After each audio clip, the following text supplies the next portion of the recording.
سنوا بھی لیتے ہیں. چلیں اچھا آگے اسی حوالے سے ہم بات تو کر رہے تھے لیکن ملک میں جو سیاسی منظرنامہ ہے نا وہ ہمیں تھوڑا اس کا پارا چڑھتا ہوا نظر آ رہا ہے. بات کر لیتے ہیں. پھر ہمارے ساتھ موجود ہیں جے یو آئی فے کے رہنما سینیٹر کامران مرزا صاحب. بہت شکریہ کامران صاحب آپ نے پروگرام کے لیے وقت نکالا. کامران صاحب یہ جو اب علی امین گنڈا پور صاحب نے چیلنج دیا ہے مولانا صاحب کو, وہ کہتے ہیں کہ میرے بھائی کے خلاف لڑیں, اگر آپ ہار گئے تو پھر آپ کو سیاست چھوڑنی پڑے گی. ایک طرف یہ چیلنج ہے, ایک طرف مذاکرات کی بات ہو رہی ہے, آپ کیسے دیکھتے ہیں اس کو؟ مولانا سیاست اپنی پارٹی کی قوت پہ کرتے ہیں, اپنی قوت پہ کرتے ہیں اور اپنے پروگرام کو لے کے کرتے ہیں. ان کے ساتھ کوئی شرطوں والا جو ہے نا یہ کوئی جواری نہیں ہے کہ وہ اس کے اوپر جو ہے نا ایسا کریں گے تو ایسا کہوں گا. علی امین صاحب کا شاید یہ رویہ ہوگا کہ وہ ایسا نہیں ہوگا تو ایسا کریں گے, مگر مولانا کا یا جماعت کا یہ رویہ نہیں ہوتا. مولانا جیت بھی سکتے ہیں, مولانا ہار بھی سکتے ہیں, اور یہ کوئی ایسی بات نہیں ہے. ہم کوئی لوگوں کی رائے کو جو ہے نا وہ ہماری مٹھی میں نہیں ہوتی. ہم اپنا پروگرام لے کے جاتے ہیں لوگوں کے پاس, اور لوگوں کو کی مرضی ہوتی ہے. ہم جمہور کے پاس جاتے ہیں, ہم ایک ڈیموکریٹ ہیں, اور ان کے پاس جب جاتے ہیں تو ان کی رائے کے مطابق جو ہے اگر جیت گئے تو ٹھیک ہے, یہ ان کی رائے ہے, جیتے نہ تو بھی جو ہے نا یہ ان کی رائے ہے, مگر ہم نے اپنا پروگرام دینا ہوتا ہے. اور کیا جتنے بھی جو ہے بڑے لوگ ہیں کیا وہ کوئی الیکشن سے آتے ہیں؟ کیا وہ الیکشن کے نتیجے میں جو ہے نا وہ کوئی بڑے بن جاتے ہیں, یا ان کے عوام کے ووٹ کی طاقت کے اوپر بن جاتے ہیں؟ یہ کبھی ووٹ ہوتا ہے, کبھی نہیں ہوتا, کبھی آپ جیتتے ہیں, کبھی آپ ہارتے ہیں. علی امین صاحب جو ہے نا وہ ہر بات کہہ سکتے ہیں, کر سکتے ہیں, مگر وہ ان باتوں کو اپنے تک رکھیں, اپنی پارٹی کے اندر رکھیں. ویسے بھی انہوں نے 90 دن کے بعد تو ویسے بھی کہا میں سیاست چھوڑ دوں گا اگر تاریخ ناکامیاب ہوئی. تو تاریخ جو ہے نا 90 دن جو ہے نا وہ کس دن سے شمار کریں گے وہ بتا دیں علی امین صاحب, تاکہ ہم بھی جو ہے نا اس کو شمار کر لیں کہ پھر اس کے بعد وہ اپنی بات پہ قائم رہتے ہیں کہ نہیں رہتے. تو سینیٹر صاحب یہ بھی بتائیے گا, مولانا فضل الرحمان صاحب نے بھی تجویز دی تھی نا کہ اگر صوبے میں تبدیلی آئے تو پی ٹی آئی کے اندر سے ہی آئے. کیا یہ تجویز علی امین صاحب کو ناگوار گزری؟ کیا یہ قیاس کیا جا سکتا ہے؟ یہ تمام تر وجوہات بھی ہو سکتی ہیں کیا؟ یقیناً یہ تجویز جو ہے وہ ان کو ناگوار گزری ہے. وہ اس کا ایک بیک گراؤنڈ ہے اس تجویز کا. سوال یہ پوچھا گیا تھا اس وقت جو ہے نا یہ صوبے میں تبدیلی کی باتیں جو ہے نا وہ کی جا رہی ہیں. ہم سمجھتے ہیں کہ یہ الیکشن سارے جعل سازی تھے, صوبے میں بھی اور پورے ملک میں بھی. یہ ایک انتظام ہے, یہ چل رہا ہے, مگر سٹل جو اس کنٹرڈکشن کے باوجود ہم سمجھتے ہیں کہ چلیں کچھ اس وقت تک جب تک کوئی معاملات جو ہے نا کسی ایسے مرحلے میں انٹر نہ ہو جائیں جہاں نئے الیکشن کی بات ہو, فیئر اور فری الیکشن کی بات ہو, اس وقت تک کا یہ انتظام چلیں, اس کو ڈسٹرب فی الوقت نہیں کیا جاتا. مگر اگر کوئی تبدیلی ہونی ہے تو وہ پھر اپنے طور پہ, چونکہ وہ میجارٹی پارٹی ہے تو وہ اپنے طور پہ فیصلہ کر لیں. تو وہ ان کو شاید یہ بات بہت ناگوار گزری ہے, اور وہ ناگوار بات ان کو گزرنے کے بعد جو ہے نا اس کے اوپر ان کی اچھل کود جاری ہے. کامران صاحب, اب کے پی میں سینٹ الیکشن کے حوالے سے کیا اپڈیٹس ہیں؟ کن سیاسی جماعتوں نے رابطہ کیا ہے, کنہوں نے نہیں کیا, اور پی ٹی آئی کے ساتھ کیا کسی قسم کی کوئی سیٹ ایڈجسٹ کی جا سکتی ہے؟ پارٹی کا موقف جو ہے وہ بہت آسان, بہت واضح ہے. پہلی بات کہ جو الیکشن ہو وہ فیئر اور فری ہو, اور اس میں کسی ایم پی اے پہ پورے کی پورے جو ہے نا پوری اسمبلی کے ایم پی ایز پہ کوئی ایسا لالچ کا کوئی ایلیگیشن نہ آئے. یہ عام طور پہ سب کے لیے, اور خاص طور پہ اس میں جے یو آئی کے لوگوں کے لیے, جے یو آئی کے ایم پی ایز کے لیے. یہ ہماری اور مولانا صاحب کی پہلی خواہش ہے. اور اس کے ساتھ دوسری خواہش, ظاہر ہے ہم ایک پولیٹیکل پارٹی ہیں کہ ہم زیادہ سے زیادہ جو ہے سیٹیں سیکیور کر سکیں. تو وہ زیادہ سے زیادہ سیٹیں سیکیور کرنے میں یہ بات چیت شروع ہو جایا کرتی ہے الیکشن سے پہلے, جب الیکشن جو ہے وہ اس فیصلے کے, سپریم کورٹ کے فیصلے اور الیکشن کمیشن کے حکم کے تابع یا ان کی شیڈول کے تابع جو ہے وہ اناؤنس ہو گئے. تو اس میں ملاقاتیں یقیناً ہوتی ہیں, نون کے دوستوں سے ہوئی ہیں, پیپلز پارٹی کے دوستوں سے ہوئی ہیں, مگر ابھی تک ہم نے کوئی فیصلہ نہیں کیا, اپنے آپ کو اوپن رکھا ہے. اور یہ اوپن رکھنے کا مطلب یہ تھا کہ ہم اگر ان سے بات کر سکتے ہیں تو ہم ایون پی ٹی آئی سے بھی بات کر سکتے ہیں, یا کسی اور دوستوں سے بھی بات کر سکتے ہیں. تو یہ بات چیت جو ہے نا وہ انہوں نے بات چیت, تو میرا خیال ہے پی ٹی آئی نے کیا کرنی تھی, وہ علی امین کے اوپر جو ہے نا وہ رونا دھونا شروع ہو گئے. اور کامران صاحب, یہ ظاہر پہلے بھی اس طرح کا فیز آیا ہے, لیکن ایک بار پھر سے علی امین گنڈا پور کہہ رہے ہیں کہ ہم اور بانی پی ٹی آئی مذاکرات کے لیے تیار ہے, لیکن بات ان سے ہوگی جن کے پاس اختیارات ہیں, تو اب ظاہر ہے اس اسٹیج پر آ کے یہ والی بات کہنا، کیا JUI کیا اس پہ موقف رکھتی ہے؟ مذاکرات تو سیاسی پارٹیوں کے درمیان ہوتے ہیں، انہوں نے اسٹیبلشمنٹ سے کرنے ہیں، ان کا جو ہے نا ان کی خواہش جو ہے نا ہمیشہ سے یہ رہی ہے کہ ہم اسٹیبلشمنٹ سے کریں، تو وہ اسٹیبلشمنٹ سے کر لیں گے، اسٹیبلشمنٹ ان سے مذاکرات کرتی ہے، مگر اس صورت میں ہم کو اپنی رائے رکھنے اور رائے کا اظہار کرنے کی مکمل آزادی ہے۔ ہم وہ رائے نہ صرف رکھیں گے بلکہ اس رائے کا اظہار بھی کریں گے جب یہ موقع آئے گا۔ اور علی امین صاحب جو ہے پتہ نہیں کہ اسٹیبلشمنٹ سے اگر کوئی بات کرنی ہے پاکستان کے لیے کرنی ہے تو نومبر کے بعد ابھی تک کیوں نہیں کی؟ 8 مہینے تو شاید اس معاملے کو گزر گئے ہیں، بلکہ 8 مہینے سے زیادہ ہونے کو ہیں، تو یہ پاکستان کے لیے یہ بات کر لی ہوتی ہے ابھی تک۔ ابھی 8 مہینے کے بعد جو ہے جب وہ پہلے تو انہوں نے کال دی ہے کوئی تحریک کے لیے، اور اس کے ساتھ دوسری بات یہ بھی بتا دی ہے، اور پھر وہ کال کا پیریڈ بھی انہوں نے ایکسٹینڈ کر دیا، تو چلیں بہرحال ان کی مرضی ہے، ان کی اپنی پارٹی۔ اچھا، PTI نے قومی اتحاد کو ووٹ دینے پر 26ویں آئینی ترمیم پر 5 منحرف اراکین قومی اسمبلی کو پارٹی سے نکال دیا۔ بیرسٹر گوہر اب یہ کہتے ہیں کہ 5 ارکان نااہل ہو گئے، تو اس بارے میں قانون کیا کہتا ہے؟ پتہ نہیں انہوں نے قانونی تقاضے پورے کیے ہیں یا نہیں، ویسے 13 لوگ جو ہے نا وہ کم از کم تھے، اور مجھے پتا ہے کہ سینٹ میں بھی ان کے لوگ تھے، اور گورنمنٹ کے پاس مجھے یہ ذاتی طور پہ پتا ہے کہ گورنمنٹ کے پاس جو ہے JUI کے بغیر بھی PTI کے ارکان سے، منحرف ارکان سے ان کے پاس جو ہے نا وہ میجارٹی بن گئی ہوئی تھی، تو یہ سارا کچھ تو تاریخ کا حصہ ہے۔ اس میں اور بھی بڑے بڑے الزامات ہیں، صرف منحرف نہیں ہوئے ہیں، بڑے بڑے معاملات ہیں۔ وہ تو بڑے بڑے معاملات جو ہے نا، چونکہ میرے پاس اس کا ثبوت نہیں ہے، میں اب بات کروں گا ٹی وی پہ تو میرے پاس کوئی کہے گا کہ ثبوت تو نہیں ہوتا یہ، مگر یہ باتیں حقیقت ہیں کہ ان کے اوپر بڑے بڑے ایلیگیشنز ہیں۔ Okay, thank you so much. Senator Kamran Murtaza صاحب ہمارے ساتھ تھے، JUI کا موقف بھی انہوں نے ہمارے سامنے رکھا۔ اب اس والی صورتحال میں مزید کیا ہو رہا ہے، اسلام آباد میں کیا خبریں گردش کر رہی ہیں، بات کریں گے۔ ہمارے ساتھ موجود ہیں bureau chief Islamabad Khawar Ghumman. Khawar, thank you so much, good morning to you. سب سے پہلے ذرا آغاز کرتے ہیں مذاکرات کی اس آفر کے حوالے سے، اور ایک طرف مذاکرات کی بات ہو رہی ہے، دوسری طرف ایک جو ہے وہ ڈیڈ لائن بھی دی جا رہی ہے۔ اب وزیر اعلیٰ KP 90 دن کا وقت ہے، کہتے ہیں پھر آر یا پار ہو جائے گا۔ پہلے کہا جا رہا تھا جی 5 اگست تک جو تحریک ہے وہ عروج پر ہوگی، پھر اچانک سے معاملہ 90 دن کو چلا گیا، تو کیا اب صورتحال دیکھ رہے ہیں، ٹائم اتنا کیوں چینج ہو رہا ہے، آپس میں کوارڈینیشن نہیں ہے، کسی آن بورڈ نہیں ہے پوری پارٹی، کیا ایشو ہے؟ بہت شکریہ جی۔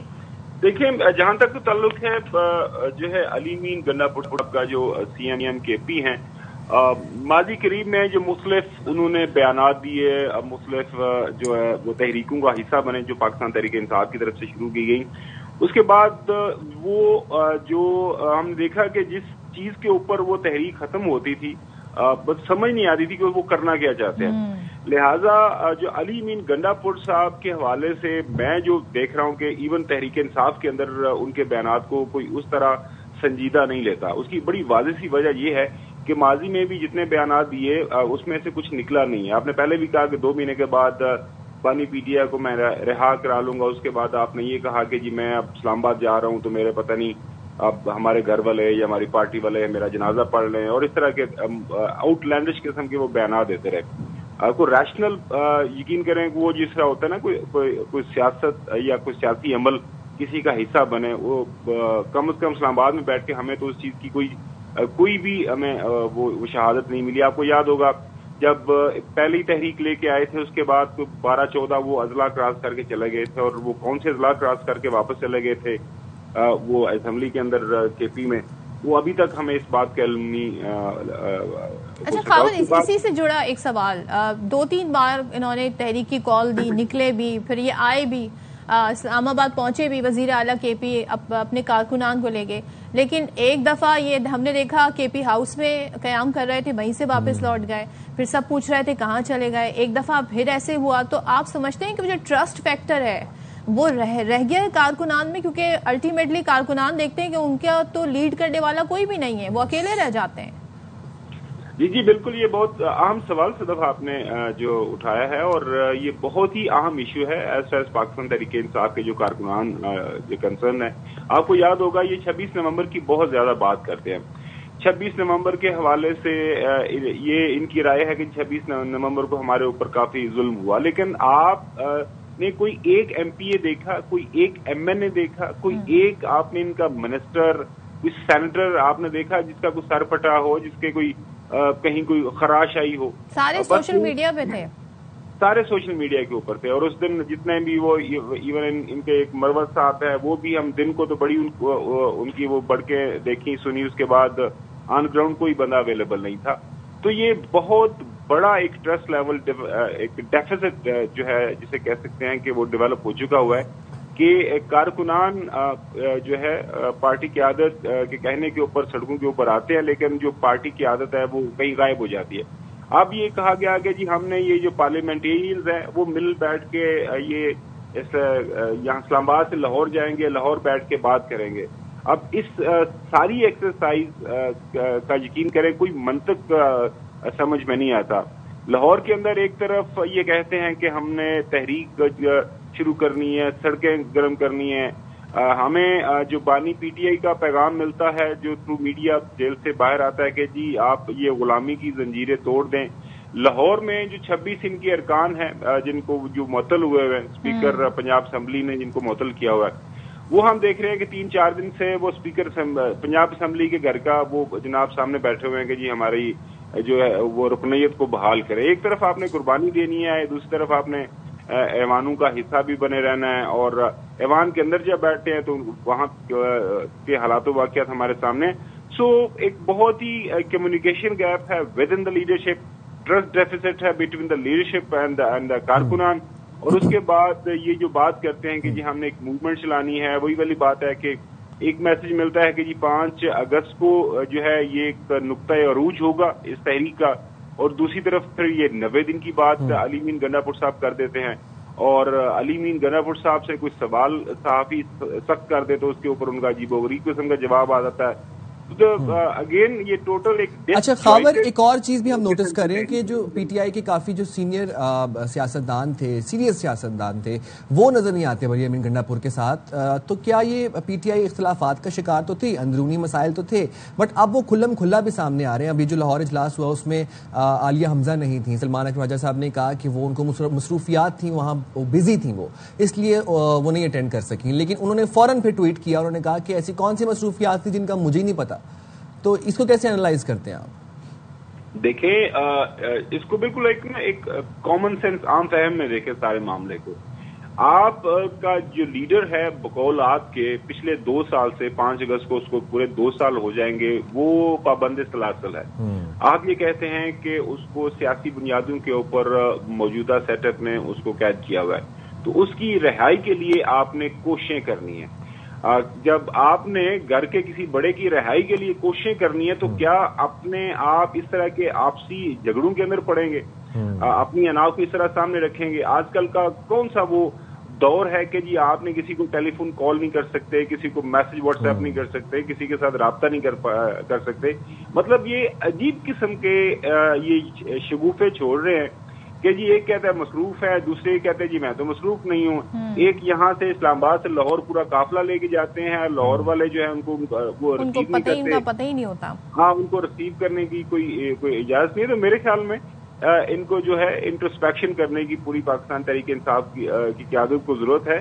اس میں کوئی دو رائے نہیں ہے. پورے پاکستان کے اندر تمام جو تبصرہ نگار ہیں، تجزیہ نگار ہیں، یہ بات مانتے ہیں کہ بڑی پارٹی ہے، 4 صوبوں کے اندر پاکستان تحریک انصاف کے کارکنان موجود ہیں.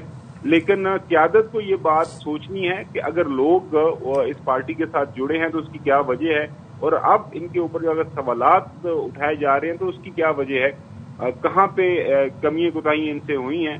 ظاہر ہے دیکھیں جو پالیٹکس ہے it's all about the perception.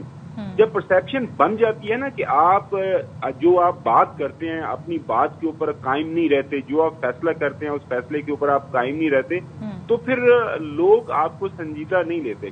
اس سے پہلے تھوڑا سا ہمیں ذرا بتائیں علی امین گنڈاپور صاحب، پہلے ہم دیکھتے تھے شوکت یوسف زئی صاحب ہو گئے، اسد کیسر صاحب ہو گئے، پوری سوات سے پوری پاکستان تحریک انصاف کی بڑی سپورٹ ہاتھ سے رہتی تھی، دیگر علاقوں سے رہتی تھی، ڈیرہ اسماعیل خان سے رہتی تھی. اب مولانا فضل الرحمان پر بھی تنقید ہو رہی ہے، ان کو فارم 47 کا MNA کہہ دیا ہے، ایک طرف اس سے پہلے الائنس کی باتیں ہو رہی تھیں. تو کس طرح کی اپروچ ہے علی امین گنڈاپور کی ساری صورتحال میں اپنی پارٹی کے حوالے سے؟ وہی میں عرض کر رہا ہوں، دیکھیں جہاں تک تعلق ہے مولانا فضل الرحمان اور علی امین گنڈاپور کی آپس کی جو مخاصمت کا، آپس میں جو مقابلہ بازی ہے، چونکہ حلقہ ان کا نیشنل اسمبلی کا ایک ہے، ایک ہی ڈسٹرکٹ سے یہ دونوں خاندان سیاست کرتے ہیں، تو وہ تو ایک دوسرے کے ساتھ بیٹھ نہیں سکتے. وہ آپ کو پتا ہوگا کہ ایک پارٹی کے اندر بھی اگر دو سیاستدانوں کا حلقہ سانجھا ہو جائے تو وہاں پہ بھی وہ ظاہر ہے کانسٹیچوئنسی پالیٹکس کی یہ ضروریات ہوتی ہیں کہ آپ اپنے سیاسی مخالف کے ساتھ نہیں بیٹھتے.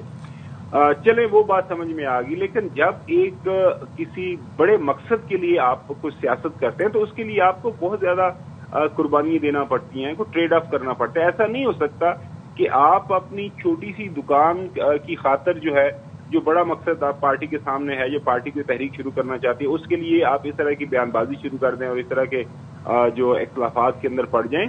تو دوبارہ سے یہ میں بات دہراؤں گا، ان کو جو سمجھنے کی ضرورت ہے کہ جو عوام ہیں وہ سیاسی طور پر کافی زیادہ جو ہے باخبر رہتے ہیں. ان کو پتا ہے کون کیا کر رہا ہے، کون کس زاویے سے جو ہے کسی ایشو کے اوپر بات کرنے کی کوشش کر رہا ہے، کس کا مقصد کیا ہے.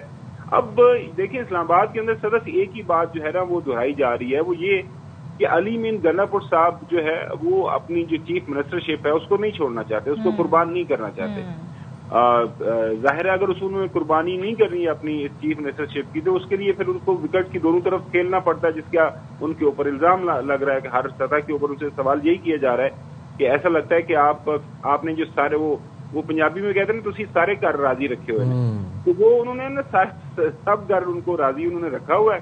اور ٹیلی ویژن پہ آئیں گے تو بڑکے ماریں گے، اس کے بعد پھر ہمیں پتہ چلتا ہے کہ ان کی جو ملاقاتیں ہوتی ہیں. آپ کو یاد ہوگا خاور، اب سے کچھ دن پہلے بڑا ایک شور مچا تھا، کمیٹی بن گئی تھی، اب بڑا ان کمیٹی میں کون کون ہوگا، مذاکرات ہوں گے، مذاکرات کے دور بھی ہوئے، اس کا نتیجہ نہیں نکلا کیونکہ بات الٹیمیٹلی وہیں آ کر رک گئی کہ ان سے بات چیت ہوگی جن کے پاس اختیارات ہیں. اب پھر مذاکرات کا اندیا دیا جا رہا ہے اور پھر یہ بھی کہا جا رہا ہے کہ جی ان سے بات ہوگی جن کے پاس اختیارات ہیں. تو بار بار یہ پریکٹس، اور آپ کو پتا ہے جی دوسری طرف سے جواب ہے کیا. تو اس ساری صورتحال میں اب یہ مذاکرات کی کہانی کہاں جا کے اونٹ کس کروٹ بیٹھے گا؟ دیکھیں جی اونٹ کسی کروٹ بھی نہیں بیٹھے گا، اونٹ بیچارہ کھڑے کا کھڑا ہی رہے گا. اس کی وجہ یہ ہے کہ آپ کے اندر آپ کی یہ سارا جو آرگومنٹ ہے اس کے اندر اس میں کوئی ریشنالٹی نہیں ہے. ریشنالٹی جب تک آپ کامن سینس اس کے اندر آپ استعمال نہیں کریں گے. جب آپ کہتے ہیں کہ جی ہم نے ان سے بات نہیں کرنی جن کے پاس اختیار نہیں، اور ہم نے ان سے بات کرنی جن کے پاس اختیار ہے، تو دوسری طرف سے آپ نے بالکل صحیح کہا کہ واضح پیغام ہے کہ بھیا سیاست کے ساتھ اسٹیبلشمنٹ کہتی ہے کہ ہمارا کوئی لینا دینا نہیں ہے. پرائم منسٹر نے کہا کہ جاؤ ہم سے بات کریں. انگریزی میں کہتے ہیں کہ آپ اس بلف کو کال کر لیں، پرائم منسٹر کے ساتھ بات چیت کر لیں، حکومت کے ساتھ ایک دفعہ بات چیت کر کے دیکھ لیں حکومت آپ کو کیا آپشن دیتی ہے، یہ کیا آپ سے بات کرنا چاہ رہے ہیں. سیاست کو سیاستدانوں میں ہی اس مسئلے کا حل نکالنا ہے. آپ نے دیکھیں آپ نے جو بھی کرنا ہے کم از کم اگین وہ بات کہتے ہیں you have to walk your talk. تو جو آپ بات کرتے ہیں کم سے کم اس کے اوپر قائم تو رہے نا. تو آپ دیکھتے ہیں کہ علی امین گنڈاپور صاحب نے یہ جو 90 دن کا الٹیمیٹم دیا اس کا کیا بنتا ہے. لیکن ان کے بیانات کے حوالے سے جو cutting the long story short, کوئی ان کو اس طرح سنجیدہ بالکل نہیں لیتا. اور میرے خیال میں پاکستان تحریک انصاف جو ہے ان کو انٹرسپیکشن کی ضرورت ہے، ان کو اپنے یہ جو سیاسی لائے عمل ہے اس کے اوپر سوچ بچار کرنے کی ضرورت ہے. کیونکہ پالیٹکس ایک پانی کا بلبلا ہوتا ہے. آج سیاست آپ کے ساتھ ہے تو کل جو وہی کارکنان جو ہے وہ کسی دوسری پارٹی کے ساتھ جڑ جاتے ہیں اگر آپ کے اندر وہ جو ہے اس طرح کا کوئی جس طرح کی آپ بات کرتے ہیں اس کے اوپر عمل نہیں کرتے. تو یہ چیز پاکستان تحریک انصاف کی قیادت جو اس وقت جیلوں سے باہر ہے اس کو سوچنا پڑے گا. یہ جو فی الوقت جو بھی ان کی حرکات و سکنات ہیں، جو بھی ان کی سیاسی حکمت عملی ہے، اس میں بالکل کسی طرح کا کوئی ہمیں جو آپ کہہ لیں کہ اس کے اندر کوئی آرگومنٹ نظر نہیں آ رہا. ٹھیک ہے خاور، بہت شکریہ آپ نے پروگرام کے لیے وقت نکالا.